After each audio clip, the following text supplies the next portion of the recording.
Hello student, good morning. How are you all? I wish you all are fine. Today we will do assessment worksheet 13. Subject English class 10 थोड़ी worksheet आपको करनी है 29 नवंबर 2021 को। और आज के असेसमेंट वर्कशीट में हम ग्रामर एंड राइटिंग सेक्शन का रिवीजन करेंगे स्टूडेंट। तो आइए स्टार्ट करते हैं। ये वर्कशीट आपके फर्स्ट टर्म के एग्जामिनेशन जो आपका 11 दिसंबर को होना है उसके लिए बहुत ज़्यादा इम्पोर्टेंट है स्टूडेंट, बड़े इम्पोर्टेंट इसमें एस्पेक्ट्स जो है वो डिस्कस की गई है आपके MCQs की। तो फर्स्ट क्वेश्चन है आपका ग्रामर सेक्शन से ही। Rema blank the musical play along with her team since last week for a grand performance in the school's annual function. Remya जो है म्यूजिकल प्ले की प्रैक्टिस कर रही है। क्यों? क्योंकि जो पिछले वीक था for a grand performance in the schools annual function, जो एनुअल फंक्शंस में उसने बड़ी अच्छी परफॉर्मेंस दी थी, तो उससे पहले उसने बड़ी प्रैक्टिस की थी उस म्यूजिकल प्ले की। तो इसमें देखिए स्टूडेंट, पास्ट की बात हो रही है। क्यों? क्योंकि लास्ट वीक इसमें दे रखा है। कुछ एडवर्ब ऑफ टाइम होती हैं जो पास्ट को बताती है। लास्ट आपको पता है, लास्ट, यस्टरडे, तो आपको ये पता हो जाना चाहिए कि उसमें पास्ट टाइम का रेफरेंस है। तो इसमें पास्ट टाइम के लिए हम पास्ट का भी पास्ट क्या होता है? Past perfect. तो अब देखते हैं ऑप्शंस में हैज़ बीन प्रैक्टिसिंग, ये तो प्रेजेंट परफेक्ट का में आता है, हैज़ बीन और वर्ब की फर्स्ट फॉर्म के साथ ING, तो ए ऑप्शन इनकरेक्ट है। बी फ्यूचर परफेक्ट कॉन्टिन्यूअस है, वो भी इनकरेक्ट है। क्यों? क्योंकि इसमें हमने पास्ट परफेक्ट यूज़ करना है, क्योंकि सेंस के बाद जो है लास्ट लगा हुआ है। इसका मतलब क्या है? ये पास्ट टाइम को डिपिक्ट कर रहा है। तो इसमें सी ऑप्शन बिल्कुल सही है, had been practicing. Rema had been practicing, तो यहाँ पर आएगा हैड बीन प्रैक्टिसिंग। ठीक है स्टूडेंट, कैसे आएगा ये आपको पता होना चाहिए। तो अब MCQ होने से आपको जो है काफ़ी हेल्प भी मिल गई है कि 4 ऑप्शंस में से एक ऑप्शन आपका सही है। तो क्यों सही है वो आपको लॉजिकल सोचना है। सेकंड देखिए, the jackal blank hide his glee. Glee क्या होता है? Happiness on seeing a herd of sheep in the remote area of the forest. Jackal जो है वो अपनी खुशी नहीं छिपा सकता था जब उसने देखा कि सिप का जो है एक ग्रुप उस रिमोट एरिया में, जंगल में जब उसने देखा, तो जकाल वॉज अनेबल। तो इनएबिलिटी को शो करने के लिए हम आपको बताते हैं कौन सा मॉडल यूज़ करते हैं, कैन या कुड। तो अब इसमें देखते हैं ऑप्शन में, मे नोट नहीं हो सकता, कुड नोट बिल्कुल सही है। The jackal could not hide his glee on seeing a herd of sheep in the remote area of the forest, तो बी ऑप्शन बिल्कुल सही है। ought to भी नहीं आएगा, शुड नोट भी नहीं आएगा।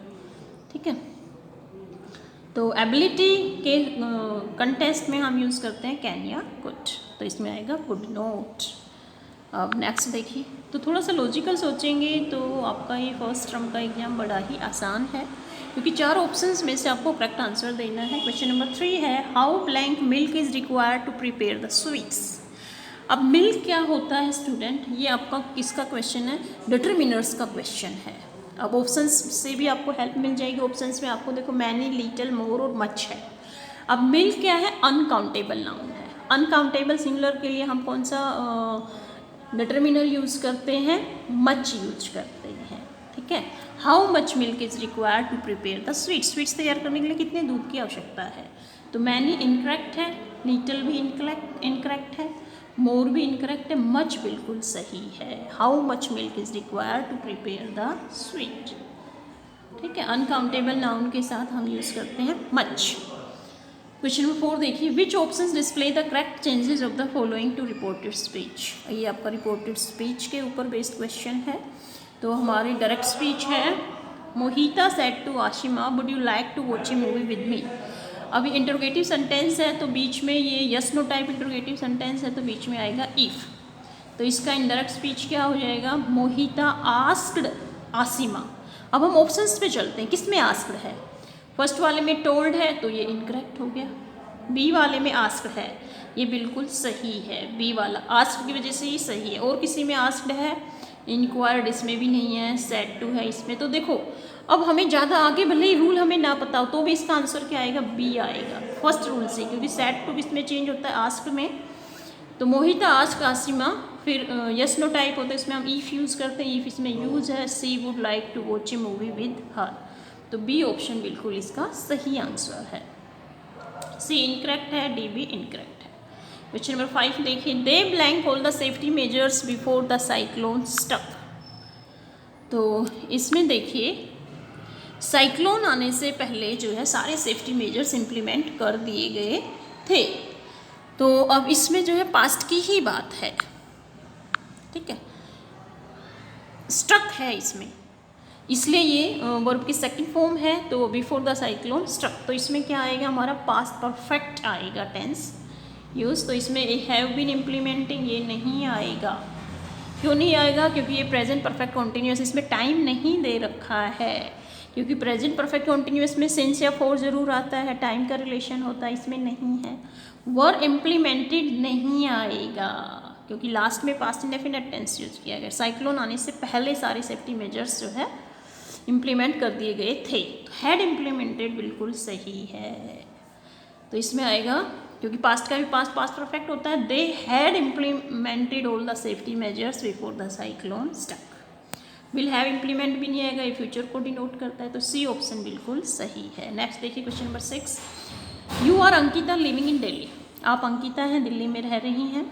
Right a letter to the editor of a national daily. National daily क्या होता है स्टूडेंट? न्यूज़पेपर को हम नेशनल, क्योंकि डेली पब्लिश होते हैं, आपको न्यूज़पेपर के एडिटर को लेटर लिखना है। Drawing attention towards the increasing number of dengue fever cases in your locality. किसके ऊपर लिखना है कि आपकी लोकेलिटी में डेंगू केसेस, डेंगू बुखार के केसेस काफ़ी इंक्रीज हो रहे हैं, उसके बारे में आपको एडिटर को लेटर लिखना है। तो अब देखिए हमारा MCQ क्या है इसके ऊपर। Yes, this letter will be addressed to. ये लेटर जो एडिटर को एड्रेस किया गया है, तो ये लेटर किसको एड्रेस किया गया है? Editor of A newspaper. तो ऑप्शन देखिए, द हेड ऑफ स्कूल, जी नहीं, इनकरेक्ट है। एग्जामिनेशन इंचार्ज इनकरेक्ट है। सी बिल्कुल सही है, editor of A newspaper. Bank manager भी इनकरेक्ट, तो इसका सी ऑप्शन बिल्कुल सही है।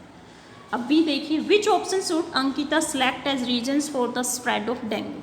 अंकिता ने कौन सा रीजन जो है सेलेक्ट किया है डेंगू के स्प्रेड होने के? तो stagnant water everywhere. Stagnant water everywhere ये तो होता ही है कि पानी में मच्छर की जो है ग्रो ज़्यादा होती है, ग्रोथ। तो ये ऑप्शन बिल्कुल सही है। भी देखिए, massive cleanliness drive in the locality. Locality में जो सफाई अभियान चल रहे उससे तो बल्कि कम होगा, तो ये रीजन नहीं दे सकती Ankita. Heaps of garbage in every nook and corner of the area. जो गार्बेज का, जो कूड़े का ढेर लगा होता है कॉर्नर पर उस एरिया के अंदर, ये बिल्कुल होगा, ये भी रीजन होगा डेंगू फीवर फैलने के। Mosquito serve as the carrier of this disease. Dengue के कैरियर कौन होते हैं? मस्कीटोज ही होते हैं, ये भी बिल्कुल सही है reason. Vaccination of all the resident, ये नहीं हो सकता। वैक्सीनेशन रेजिडेंट का हो रखा है, ये रीजन है, बिल्कुल नहीं हो सकता ये डेंगू फीवर के स्प्रेड होने का। Regular fumigation of concern officials. Fumigations जो है कंसर्न ऑफिशियल्स का रेगुलर फ्यूमिगेशन की वजह से, जी नहीं, ये भी नहीं हो सकता। तो इसमें सही ऑप्शन है 1, 3 एंड 4। अब ऑप्शन देखते हैं। ए में 1, 5 और 6 था, ये इनकरेक्ट है। बी में 2, 4 और 5 था, ये भी इनकरेक्ट है। सी में 3, 6 था, ये भी इनकरेक्ट है। डी ऑप्शन बिल्कुल सही है। 1, 3 और 4 जो है वो इसके रीजन्स हैं। अब नेक्स्ट क्वेश्चन देखिए, question number C. Ankita share some suggestion in her letter to address the issue. Ankita ने कुछ सजेशन मांगे हैं इस इशू को एड्रेस करने के लिए। Select the option that helps her complete this suggestion appropriately. तो वो क्या सजेशन होंगे जो उसने दिए होंगे? तो फर्स्ट है रेगुलर क्लीनिंग एंड, रेगुलर सफाई की जाए, और क्या, of water storage containers and veering, और क्या किया जाए, एम्प्टिंग ऑफ वाटर स्टोरेज, उनको खाली किया जाए जो स्टोर कंटेनर में जो पानी है। और क्या करें, एंड वीरिंग लॉन्ग स्लीव, पूरी बाजू के कपड़े पहने जाए। Clothes can help us keep away from mosquito and their bites. इससे मस्कीटो और उनकी बाइट्स को रोका जा सकता है, क्योंकि लॉन्ग स्लीव पहनेंगे तो मच्छर को काटने के लिए जगह नहीं बचेगी। तो इसमें फर्स्ट वाले में क्या आएगा, एम्प्टिंग आएगा। एम्प्टिंग, मान लो मस्कीटो ने एग दे दिए, तो उसको अगर हम खाली कर देंगे उस पानी को, तो वो मस्कीटो एग मर जाएंगे। और इसमें आएगा लॉन्ग स्लीव, पूरी बाजू के हमें कपड़े पहनने चाहिए, उससे मस्कीटो बाइट नहीं होगी बॉडी पे, ठीक है। तो ये ऑप्शन ए है ड्रिंकिंग और ब्लैक जी नहीं। Emptying on long sleeve, B option बिल्कुल सही है। C feeling and half sleeve, जी नहीं, डी भी नहीं, ब्रेकिंग और ब्यूटीफुल, बी ऑप्शन बिल्कुल सही है। इसमें आएगा एम्प्टिंग, इसमें आएगा long sleeve. Question number D देखिए, select option that correctly justify the choice of the concluding portion of this letter. इसका लास्ट का कंक्लूडिंग पोर्शन क्या होगा? तो कंक्लूजन में, लेटर टू एडिटर में हम यही कहते हैं कंक्लूजन में कि भाई जो मेरे विचार से वो न्यूज़पेपर में पब्लिश करें, हम ऐसी होप करते हैं। जिसमें देखते हैं first option, I expect the authorities to take actions on this issue. मैं एक्सपेक्ट करती हूँ कि अथॉरिटीज इस पे इशू पे एक्शन लेगी। Please post my thoughts in your newspaper, कृपया मेरी जो थॉट है वो अपने न्यूज़पेपर में पोस्ट करें। तो पोस्ट नहीं होती, पब्लिश होती हैं वो। तो सेकंड है, I hope my views get published in the columns of your newspaper to create public awareness. ये बिल्कुल सही है सेकंड ऑप्शन। मेरी आशा है, मैं होप करती हूँ कि जो ये व्यूज़ हैं ये आपके न्यूज़पेपर में लोगों की अवेयरनेस के लिए पब्लिश किए जाएँ। तो सेकंड ऑप्शन बिल्कुल सही है। तो ऑप्शंस देखते हैं। ए में है yes to option 1 because of the authoritative tone. Authoritative tone है तो हम अथॉरिटेटिव टोन तो नहीं यूज़ करते ना जब हम न्यूज़पेपर के एडिटर को लिखेंगे। तो ये ए ऑप्शन बिल्कुल गलत है। B not to option 1 because of the informal tone. 1 option सही है नहीं, क्योंकि 1 ऑप्शन जो ऑप्शन 1 है उसके इनफॉर्मल टोन तो होनी चाहिए। तो बी वाला लॉजिक भी इनकरेक्ट है। सी दो यस टू ऑप्शन 2, सी बिल्कुल सही है। जो सेकंड है वो बिल्कुल सही है, because second option 2 because of the tone of polite expectation. हम जो है पोलाइटनेस दिखा रहे हैं कि हमारे जो है व्यूज़ जो है वो न्यूज़पेपर में पब्लिश किए जाएँ। तो हमारा जो आंसर जो है सी ऑप्शन बिल्कुल सही है। ठीक है। No to option 2 because of the certainty in the tone, ये डी भी इनकरेक्ट है। तो सी ऑप्शन बिल्कुल सही है। नेक्स्ट क्वेश्चन देखिए, how will Ankita sign off this letter. Ankita जो है इस लेटर का साइन कैसे करेगी? लास्ट में जो साइन ऑफ होता है हमारा योवर्स सिंसियरली वाला, तो चीयर्स जी नहीं, योवर्स ओबीडियंटली भी नहीं, योवर्स सिंसियरली बिल्कुल सही है। नन ऑफ दीज इनकरेक्ट है, क्योंकि हम एंडिंग में जो लेटर टू एडिटर होता है उसमें हम क्या लिखते हैं? Yours sincerely. ओबीडियंटली नहीं लिखते, हम उनको जानते नहीं है ना एडिटर को, तो योवर्स सिंसियरली ज़्यादा अप्रोप्रिएट होता है। तो इसका सी ऑप्शन बिल्कुल सही है, ई का। ठीक है स्टूडेंट, तो ये थी आपकी आसान सी revision worksheet. I hope student आपको समझ में आ गई होगी। ये आपके एग्जामिनेशन पॉइंट, फर्स्ट टर्म के एग्जामिनेशन पॉइंट ऑफ व्यू से बड़ी इंपॉर्टेंट है student. Thank you for watching this video. Have a nice day.